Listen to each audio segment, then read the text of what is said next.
पर आपने चर्चा करी, बताइए अगला कौन सा सेक्टर है जहां पर आपका ध्यान है? Shail sir, auto as a space को डाटा पर रखेंगे। अब इसमें एक अलग अलग खबरें हैं। टाटा मोटर्स पहले, क्योंकि इस कंपनी के जो सीएफओ साहब हैं उन्होंने चुनिंदा लोगों के साथ एक क्लोज डोर मीटिंग करी। क्या निकल कर आया वो समझाता हूं।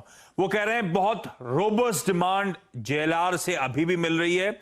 ऑर्डर बुक बहुत स्ट्रांग 1.1 लाख यूनिट्स पर खड़ी हुई है। सप्लाई साइड के चैलेंजेस कंटिन्यू कर रहे हैं। ये कौन से चैलेंजेस? मुझे लगता है लार्जली वो सेमीकंडक्टर वाला इशू कंटिन्यू कर रहा है, पर ये एक्सपेक्ट फिर से रिआइट्रेट कर रहे हैं कि इस साल के सेकेंड हाफ में प्रॉब्लम्स ईज ऑफ होंगी और इस समय फंड रेजिंग की कोई योजना नहीं है। तो कमेंट्री तो फिर भी ठीक है। करके टाटा मोटर्स ने इनवाइट किया था, एक क्लोज डोर मीटिंग हुई थी और टाटा मोटर्स ने स्पेसिफिकली इक्विटी रेस को लेके काफी सारे स्पेकुलेशन को दूर किया, क्योंकि मई में अगर आपको याद है तो कंपनी ने एक बोर्ड बैठक की थी जहां वो प्लान कर रहे थे कि शायद वो कोई फंड रेस करें, बट अभी सिचुएशन को देख के और डिमांड को देख के उनको लगता नहीं है कि कोई इक्विटी फंड की जरूरत पड़ेगी।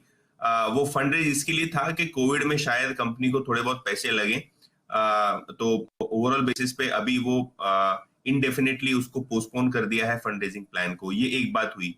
दूसरी बात सेमीकंडक्टर शॉर्टेज को लेके हुई। कंपनी का मानना ये है कि सेमीकंडक्टर जहां तक की शॉर्टेज का सवाल है, ईज हो रही है सिचुएशन, तो काफी इंप्रूवमेंट हम देख रहे हैं हर हफ्ते हर महीने सेमीकंडक्टर्स को लेके, और शायद एक दो क्वार्टर में आपको लगे कि ईज हो चुका है पूरी तरीके से सेमीकंडक्टर का शॉर्टेज। वो दूसरा पहलू था। और तीसरा पहलू था डिमांड को लेके। डिमांड काफी हेल्दी है पैसेंजर व्हीकल सेगमेंट में और जेएलआर में। एक दिक्कत का जो एरिया है वो कमर्शियल व्हीकल्स, यानी कि ट्रक का कारोबार, जहां उनको लगता है कि डिमांड में थोड़ा बहुत वीकनेस आपको देखने को मिल रहा है, क्योंकि ओवरऑल बेसिस पे जिस हिसाब से सेकेंड वेव की इम्पैक्ट हमने देखी है वो असर डाल रही है कमर्शियल व्हीकल के बिक्री पे। तो कुल मिला के डिमांड का सिनेरियो पैसेंजर व्हीकल्स के लिए बहुत ही ठीक ठाक है। और जहां तक कि कमर्शियल व्हीकल्स का सवाल है, शायद ये आपको फेस्टिव सीजन यानी कि दशहरा दिवाली के बाद वो ट्रेंड भी इंप्रूव होता हुआ दिखाई दे। टाटा मोटर्स अगर आप देखें इन कमेंट्रीज के बीच में और इस न्यूज़ फ्लो के बीच में, और एक बार इसका टेक चार्ट लेते हैं। पालवे साहब, आपको याद होगा उस सौभाग्यशाली दिन 5 जुलाई को आप भी थे हमारे साथ और आप ही ने शॉर्ट कॉल दी थी। लेकिन आप ये देखिए कि इन तमाम अगर आप देखें वॉइसेस के बीच में और आज की अगर आप देखें अच्छी कमेंट्री के बीच में भी इस स्टॉक ने 283, 84, 85, 80, 90 के जोन को वॉलेट नहीं किया।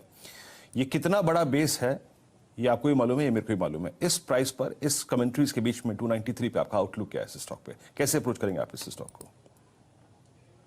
तो देखिए वीरेंद्र जी, अगर ये स्टॉक 285 280 के जोन में मिलेगा तो वहां पे एक बाय ही करना चाहिए, क्योंकि स्टॉक में अगर हम देखें तो एक मल्टीपल सपोर्ट जोन है वीकली चार्ट पे। और ये जो अगर हम देखें तो जिस तरीके से स्टॉक ने इस लेवल से बाउंस दिया था, तो हमें लगता है कि अभी यहाँ पे शॉर्ट करने के लिए अपॉर्चुनिटी तो अभी नहीं है।